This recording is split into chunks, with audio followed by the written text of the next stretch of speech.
I'm Camille. I've been at Engaging Networks nearly 8 years. I started off on the tech support team, so if any of you are thinking, oh, I recognise that voice from calling in support, that's me, hello. And now I work with Paul on the growth side, so if anyone's got any questions about the platform, we can answer them afterwards, but I'm going to be chairing today. So I'm going to let my panelists introduce themselves and give a little quick intro, and then we've got some questions that we've kind of prepped in advance to cover this topic, but please put questions in the app, and we'll take Q&A afterwards, and we'll probably ask you to maybe identify yourself when you do post a question, just so that we can have a meaningful dialogue about things rather than just staring at our phones answering questions. So yeah, Anna, do you want to start? Sure. Can you hear me? Or yes. Hi everyone, I'm Anna. I am the digital marketing lead at the Centre for Countering Digital Hate. We work to, kind of what it says on the tin, to combat misinformation and online hate, and we advocate for online safety in the US, the UK, Europe, and more globally as well. But our policy work is more in those jurisdictions. I've been there for about 4 years, and I'm the primary user of Engaging Networks. We've been just in the eye of Elon Musk for years. We got sued by him. He doesn't like our research or work. And also Marco Rubio is not very fan of us. So kind of like really understanding the right movement online and its offline consequences. Yeah, amazing. Berry? Hi everyone, I am Berry. And I'm a big Arsenal fan, so very happy today to give a shout out to that. And in addition to that, I am the co-CEO of a digital mobilisation agency called Forward Action. I think some of you might have met my fellow co-CEO, Ali, yesterday. And she probably explains that what we do is we work with organisations like yours across the progressive sector, helping them maximise their impact online. Did you want us to answer? I'll do our answer to that at this point. We're coming back to that. Go on then, Paul. Oh, hello. Hopefully this is working. So I'm Paulie Gregorio. I'm a Villa fan, so tonight I hope we are as happy as the Arsenal fans were last night. I run a small mobilisation consultancy called Rally, and we were kind of built off of this kind of radical belief that we need to inspire the people. We need to inspire the public to do more than fund us to do the work. We need to attract their support so that they can share with us a bit of their time, money, and voice, so that we win. Amazing. And then could you just give us your headline thought? Why do the right win online? And I'm going to ask each of you to just, as your headline kind of opinion, to kick us off. Go for it, Paul. Yeah. Yeah, there's so much I think that could be said on this subject. The right are very, very, very good at capturing attention in what we would now frame as the attention economy. I think just narrowing it down to one point to get us started, I'm really struck by how the radical right, the populist right, however you want to frame them, realised a long time ago that they weren't necessarily the best messenger for the ideas that they have, and that what they've managed to do brilliantly is insert themselves in the kind of creator economy, in the they've managed to perfect how social media is used and how people can record their own clips, or how things get clipped and can travel really, really, really far. I think they've found their audiences by really engaging in trusted messengers, people that the public already feel some kind of relationship with, and probably just got out of the way. And I would, as a critique of us as a sector, and I love our sector, and I know we're doing some amazing work, I think maybe we just spent far too long trying to be the centre of the story and present us as the solution, and maybe we're talking to ourselves rather than the wider public. Love that. Okay, go on then, Berry. What's your headline thought? So +1 to all of that. I think that we've been doing sort of events with Paul over the last kind of year, since doing a presentation here around this topic last year, looking at how we can kind of build a powerful counterforce to the rise of the radical right online. And I think that like there are some really obvious sort of structural limitations that we have to that in terms of like algorithmic bias and funding. But I think we do see that the radical right do have like a very strong digital game, as we call it. And Paul's just talked about the kind of creator economy and the way that they embed themselves in lifestyle spaces. And that's worked really effectively. But I think fundamentally what I've come to realise over the last sort of year of having these conversations is that in the progressive movement, we all kind of understand what it is that we need to be doing, like learning from the tactics of the right. And we all want to do that, but we're very unable to kind of like strategically pivot or kind of like funnel resources into doing it, even though it's like the greatest existential threat that we've faced and do face. And I think what the right are very good at doing is being quite agile in the way that they spend money. They're quite agile in the way that they engage with online spaces. So we see that in the time that we've kind of been trying to think about how we, for example, build our own work with creators, which is growing and is doing, you know, people are doing that now and putting effort into that. But in that time, we have not evolved our tactics enough to sort of keep up with where they're at. So we're still trying to be where they were a year ago, 2 years ago, and we're not there yet. And in the meantime, they're constantly engaging with an evolving digital world, and they're able to just pivot their strategies and their investment to really meet the demands of that digital world. So an example that comes through really clearly on that is like AI. I went to a session at the Campaigning Forum last month, where it was a conversation about AI, and like the first half of that hour-long conversation was given over to kind of like whether or not we should engage in AI from an ethical perspective. And it's like, for me, that horse is thoroughly bolted. That's still where the conversation is at. Meanwhile, we see that in the kind of like analysis of what happened in the elections this month, where Reform obviously did extremely well, we see that they were strategizing for AI specifically. So they've discovered that in the 2024 elections, 13% of people were deciding who to vote by talking to AI. So for this election, they flooded AI with content that was suggesting people vote for Reform, like at scale, not worrying about quality, not worrying about anything like that, because they know that that is the source material that AI draws its answer from. So if you were then going to ask ChatGPT to vote for, you were far more likely to get an answer of Reform than any other answer. And therefore that then drives results at the ballot box. So we see them just doing that pivot, doing that sort of strategizing in a way that we are kind of like ill prepared to. So I think it's also what they're good at is also about what we're not good at, because we're kind of allowing them to operate in a bit of a kind of like black hole and build that power without us challenging it effectively. Nice. Okay. And Annie, you're up. What's your headline thought? Well, what they said, obviously. No, I think, of course, AI has like been. We are very still having these conversations, as you said, about AI and whether we should be using it because it's ethical, because it's not, whatever.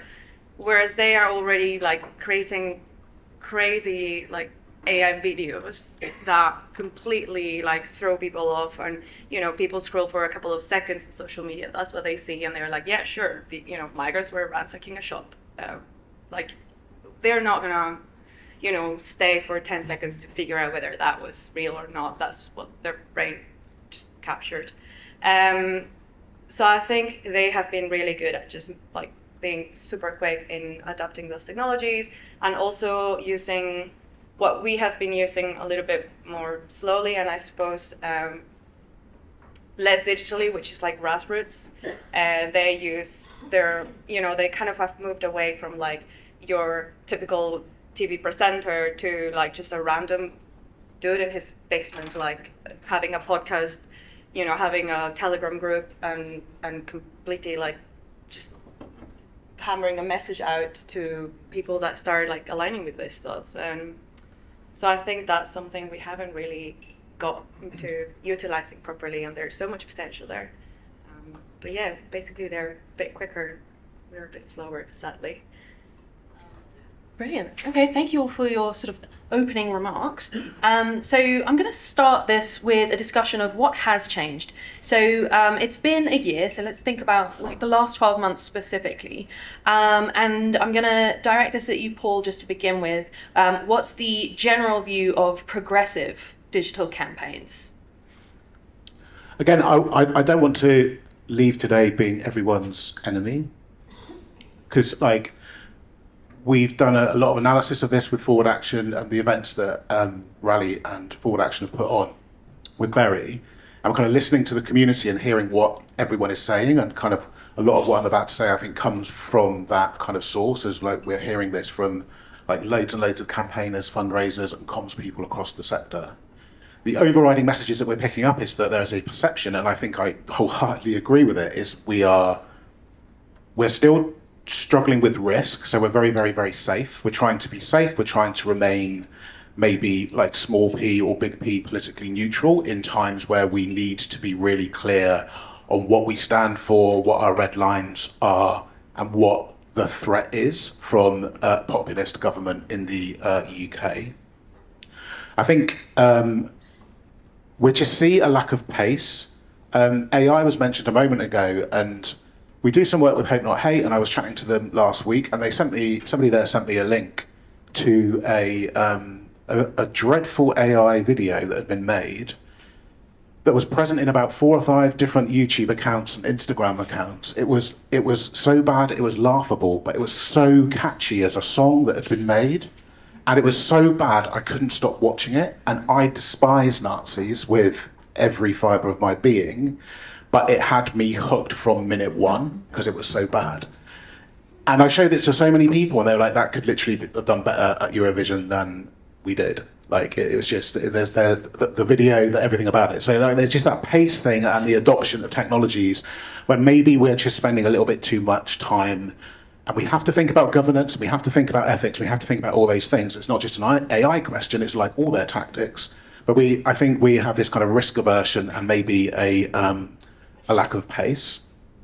And another big thing that I know that Barry and I have spent a lot of time thinking about and chatting about is like how we are still optimizing for short-term returns. So we are optimizing for in the minute, in the month, in the quarter return on investment. So we're strategizing for like that engagement, the attraction moment where we're kind of getting people who are into us to come closer to us. Whereas the right are absolutely strategizing for persuasion and ongoing kind of shifting of public opinion. And as a sector, we're not doing that. I don't know who in the sector should be doing that. Maybe it's not even an individual organization, it's something bigger than the sector, but they are strategizing for that influence, and we seem to be locked into a we want the highest return on ad spend from our digital.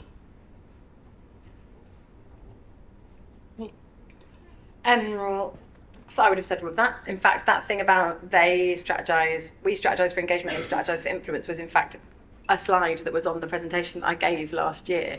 And I think that we've gone around talking about this at events and with lots of people. And again, it comes back to that thing of we know this, that we need to think more about influence, but it's very, very, very hard to change organizational cultures to actually deliver on what that means, because it's about educating boards and finance people to understand that you aren't going to see that same return on investment that you can deliver with a lot of the digital activity that we currently provide.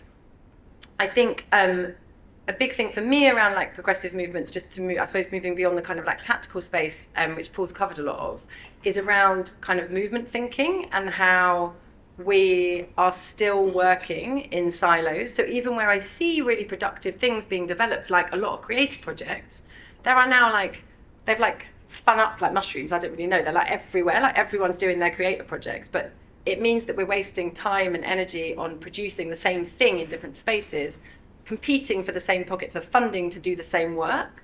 Whereas if we were working better like across our movements to really recognize that the way that we build power is by working together and understanding our shared aims, that we would really be building a much more powerful force in the current context. And we see the right do this really well. Like, for example, there was reports last year around how fossil fuel companies were funding transphobic activists, and it's because they understand that if they fuel transphobia and they fuel that culture of hate, then their narratives and their kind of like anti-climate agenda really kind of like lands much more effectively than it would otherwise if we were like building a culture that was against that kind of hate, and more kind of like conditioned to challenge ideas that oppress and marginalize people, as we know climate change does, because it's massively much more experienced by people in the global south. So I think that, beyond tactics, there is something around progressive organizations. We are just not yet ready to do that kind of like really true movement work.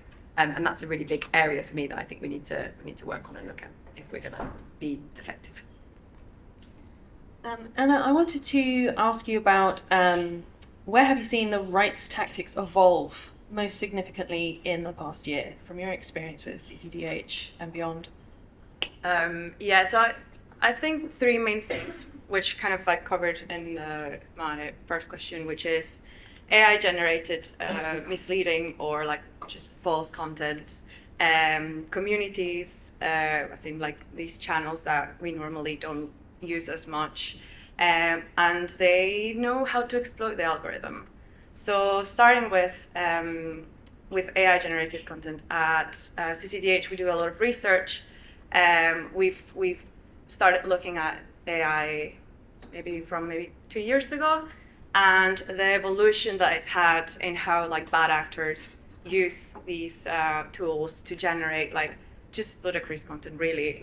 Before, like from, I don't know, Trump or Biden being hospitalized to mobs of, as I said, like migrants I don't know, doing whatever disruption in the streets, to, I don't know, like in the US, very very US focused, but like Medicare scams, just like advertisers, like Facebook letting advertisers advertise just fake ads, which is like, why would you let them profit from, like, anyway. Are you asking why Meta might be slightly dodgy in their business practices? I mean, are you surprised? Anyway, all these AI-generated content, like these guys have just completely mastered how to use it. It's what you were saying, Paul, of like, they don't care if it looks even like that realistic. If it's the most ridiculous thing, that's what they know it would work. And kind of like similar with that is like exploiting the algorithm. Even like Andrew Tate has said that he knows that his content must get a bit of hate and backlash because he knows that his engagement goes up. Like, they know how to do this. They don't care. They don't have like any sort of morals around this. So they've really mastered the algorithms. And then my other point, which was mentioned earlier, on other channels like Telegram or like even Facebook groups, things that are not that visible, but their message keeps like getting spread. These podcasters that have completely taken over these like sort of subcultures on the internet, that speak to, young people that can't find jobs, like young men who are a bit lost in, the world at the moment because of the job situation, because of the relationships that they can't, build, and they are just taking all these narratives, putting them in one bucket, and it works, and they are speaking to people where they are at, which is, you're not getting jobs, you're not getting relationships, you're everything is just like really wrong. Obviously, it's like women and migrants, that's a big problem. But they use these communities and these spaces and these channels and AI to just repeat that rhetoric that gets amplified. They know how to do it. Can I just add something to the Yeah, AI go thing? for it, I think yeah. it's quite interesting. I'm sure you've all seen these reports, like that I've seen, but it's not just that they are like. So it's not just that the right are strategically using AI to spread their message. It's that AI-generated videos that spread like notions of hate are shared so much and get so much traffic that they are very easy to monetize. So you now have creators that don't care about the impact that they're having, based like globally, producing videos for consumption in the UK that really fuel cultures of hate, because they're getting huge amounts of money as a result of doing that, because they're getting huge amounts of viewers. So we've got this kind of like information landscape that is extremely skewed. The bias is already there, and then it's extremely like on top of that skewed towards these messages of hate, which means that if you are a like non-partisan user of a social media platform, you are far more likely to be exposed to these narratives that support the radical rights mission than you are anything that supports any progressive missions, partly because they're flooding the zone with the content, but also now because of the kind of algorithmic bias that means that content does well, it's now being like contributed to by people who have absolutely no skin in the game apart from to make money. I mean, I guess we can say about them that they're not racist, but I don't think that they were actively trying to push a far-right agenda in the UK. There was a report that came out, I think in The Guardian today, that was looking at this kind of like network of Facebook pages that's run almost entirely from Asia, that is all about sharing like sepia-covered images of like a completely fake past where the UK was entirely white. And it's like, they're doing really well, it's like traveling really well, they're making loads of money. They don't care what that's doing in the UK. And so we're seeing this kind of like, the message is so strong from the radical right and so powerful that it is like organically being delivered by people who really don't have skin in the game and don't care. So we're kind of like, that I think is a big shift that's happening, that AI is powering and is kind of quite dangerous. Yeah. Yeah, all very, very good points. Yeah. So moving from what has changed, what is now working? What have we done? What actionables have we taken? Have we successfully adapted anything going forward? I mean, obviously we've talked a lot about video content being churned out to play on people's emotions and things like that. But is that something that you have kept in mind? And feel free to chime in as well in the chat if that's something that you guys have sort of had in the back of your mind in the last year of campaigning, whilst we've seen all this ridiculous content come out.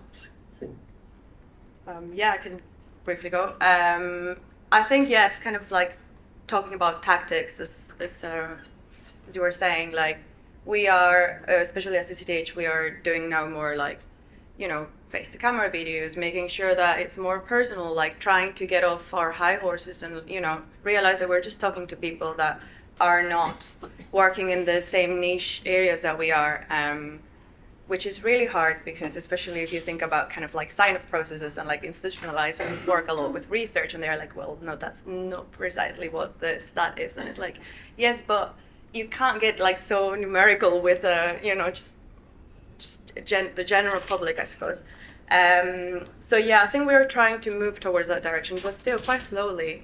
And the other thing that we've been trying to do more of is getting into the cultural conversation, because ultimately, which is what the right is doing as well. Like something happens about, I don't know, the Emmys or in the Oscars or something that's like generally not really relevant to us.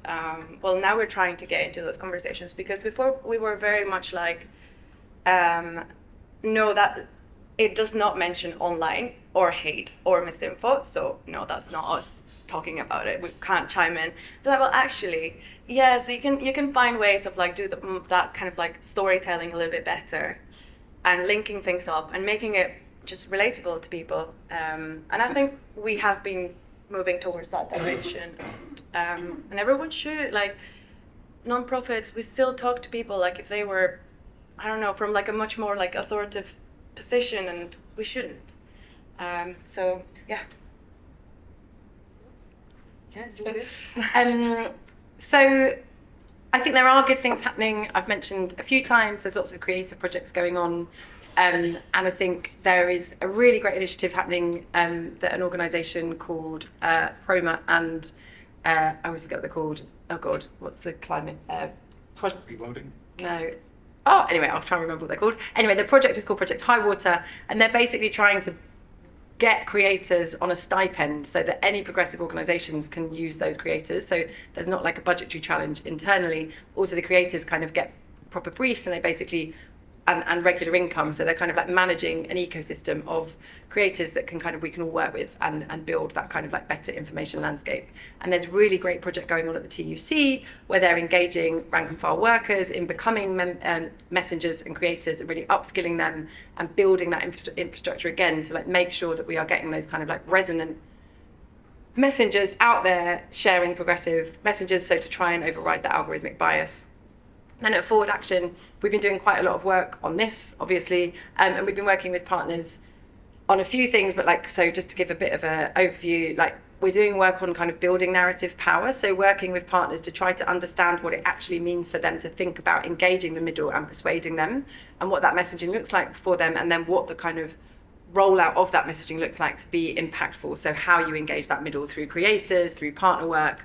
And we've done a project with Plan International UK on that and looking at how they engage. I don't know how familiar people are with the 7 segments of Britain, but how we engage the skeptical scrollers and the rooted patriots, who are these people that are very kind of like in the reform curious space, but who are absolutely also persuadable the other way. So like what are the messages that we need to get to them, and how do we most effectively get them to them? That is work that we are starting to do with Plan and with the No Recourse to Public Funds partnership, and we're seeing quite good results from that.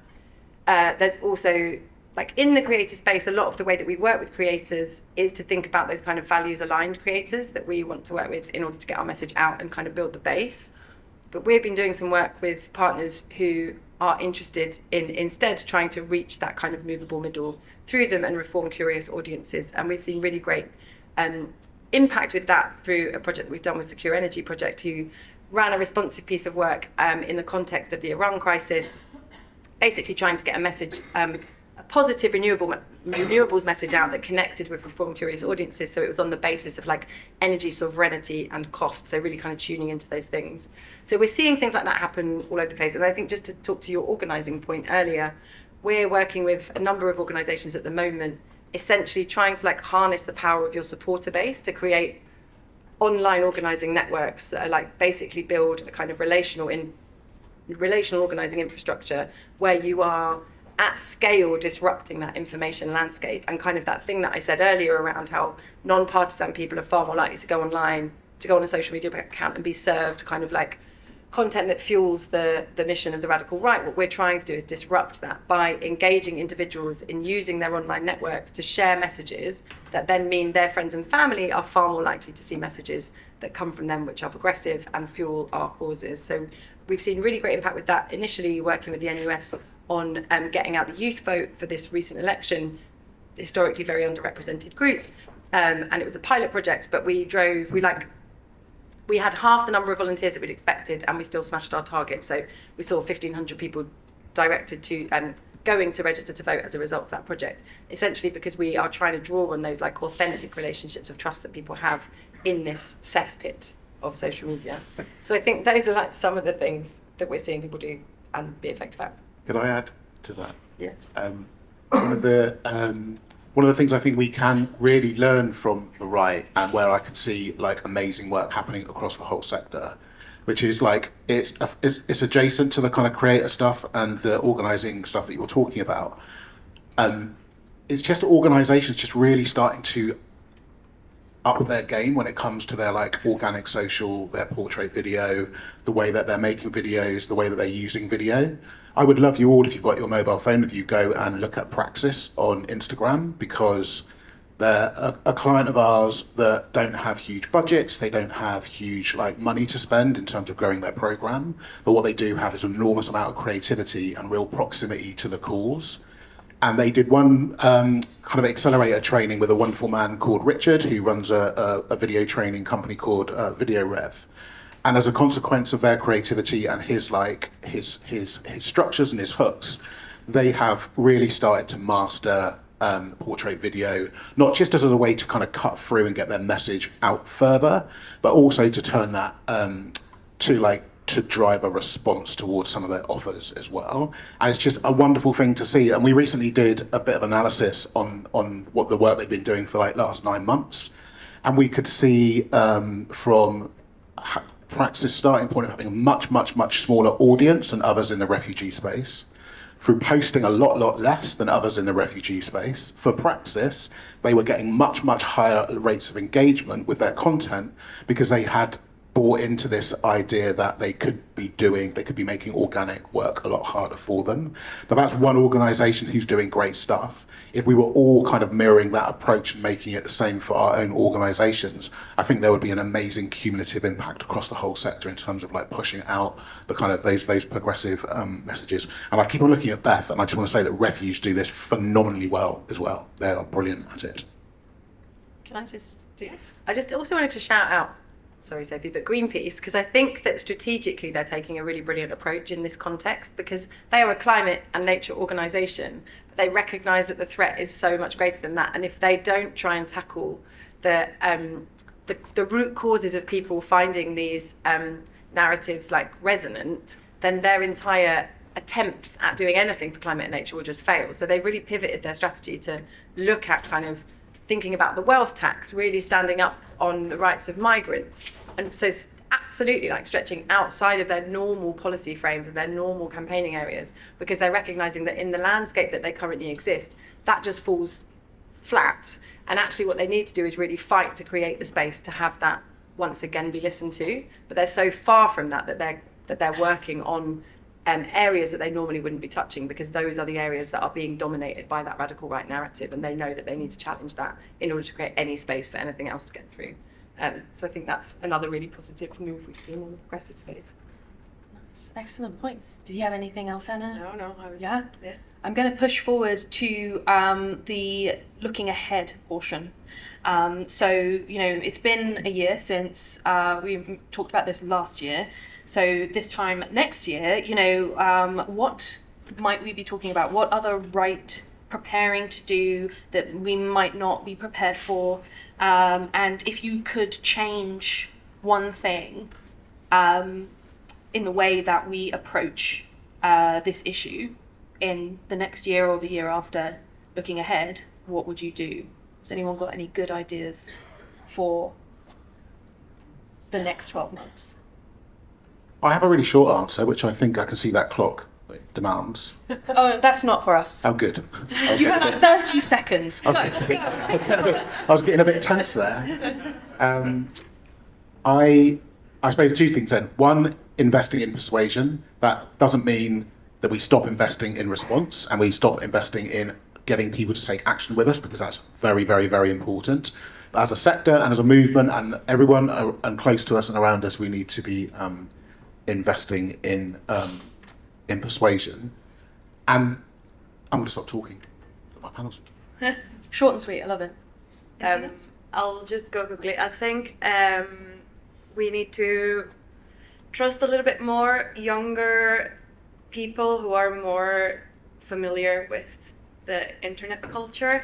I think organizations are still very much in following this institutionalized idea of processes and like hierarchies, and even if you have a bit more of a horizontal approach, still the most senior person would probably be the one that people rely on the most. And I think we really, looking at grassroots movements, I don't want to mention any parties here, but we can see around Hackney how much people there have mobilized, like young people, and are getting interested in things.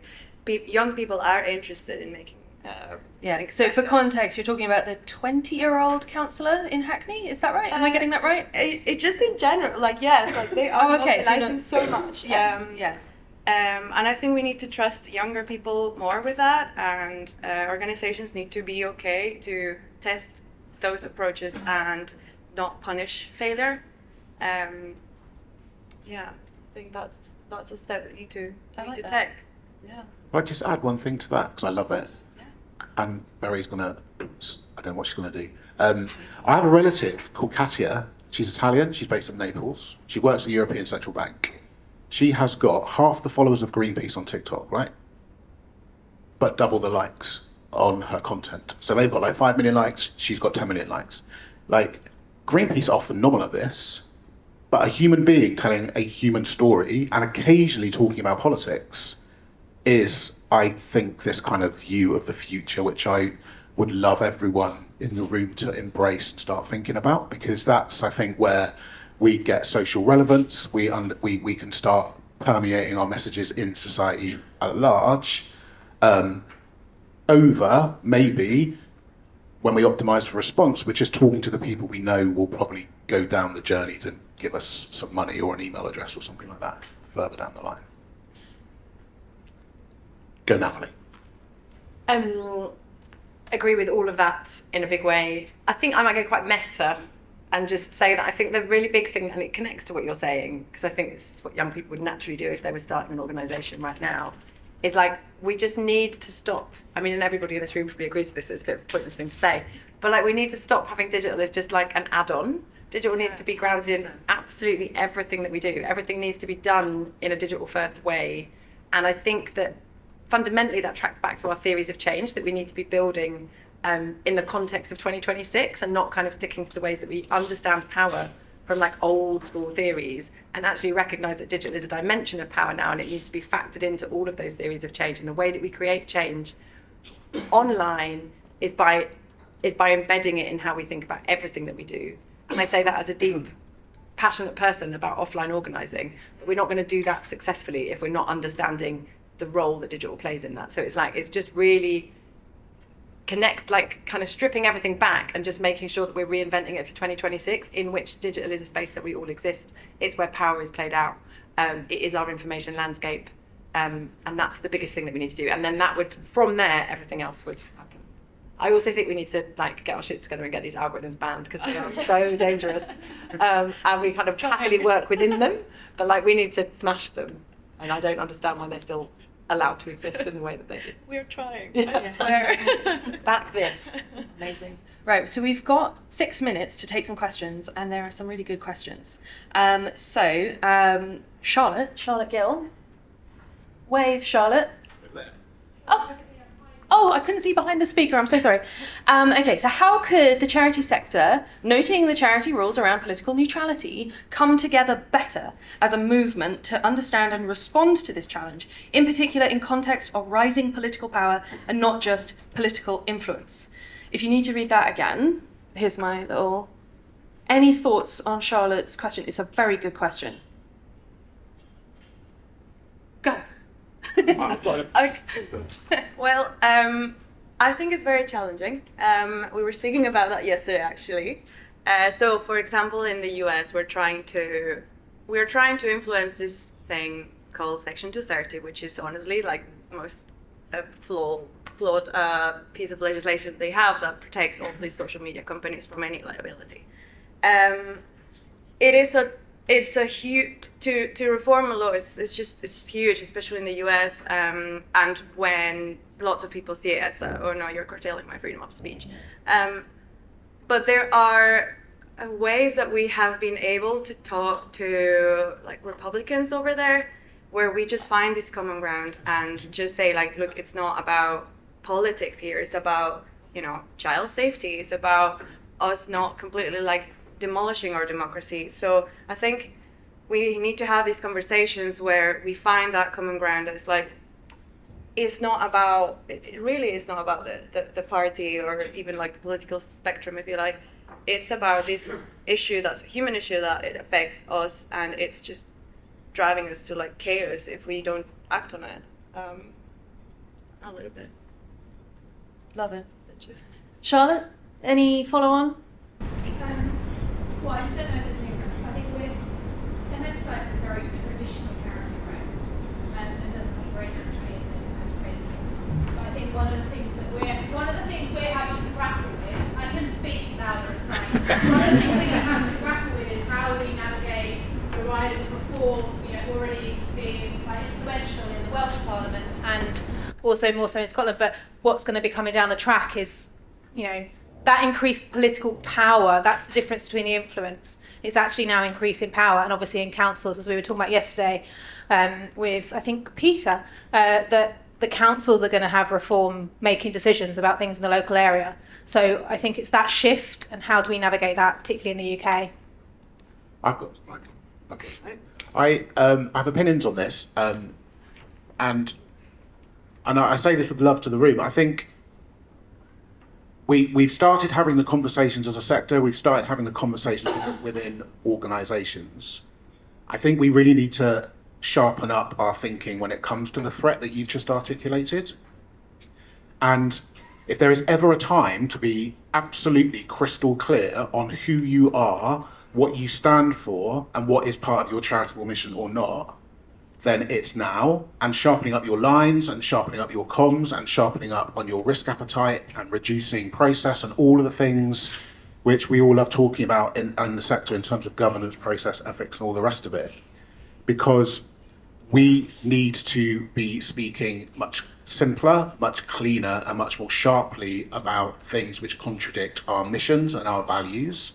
And I'm starting to see a shift amongst some rally clients where that conversation is happening now at a board level, and it's happening at a board level where it's not about managing the board and trying to convince the board that we are going to be risky, but we're not really, it's all fine. It's actually having the conversation with the board to say, we have threat coming, we absolutely need to respond to it.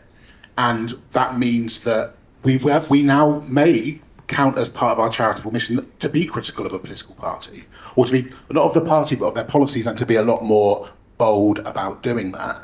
And the second thing I would love to say on it is something that was said in a room that Berry and I were in last year, which was, as a sector, our leadership should be hammering the Labour government to get rid of the Lobbying Act, because that's holding us back, and it was created to silence us, and we haven't done enough to get it off the statute book, and the leadership of the sector should be taking action to make that happen.